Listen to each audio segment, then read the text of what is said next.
Sa gitna ng Willowbrook, si Myrna, isang batang babae na walang hanggan na pag-usisa, ay natagpuan ang pag-aliw sa kakahuyan, isang araw.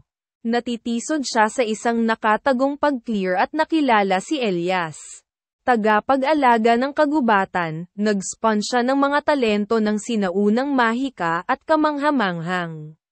Mga nilalang, tulad ng paglubog ng araw. Umalis si Myrna, na nangangako na bumalik sa Elias bilang kanyang gabay. Ang mga pakikipagsapalaran ni Myrna ay naging mas kaima-himala pagkalipas ng mga taon.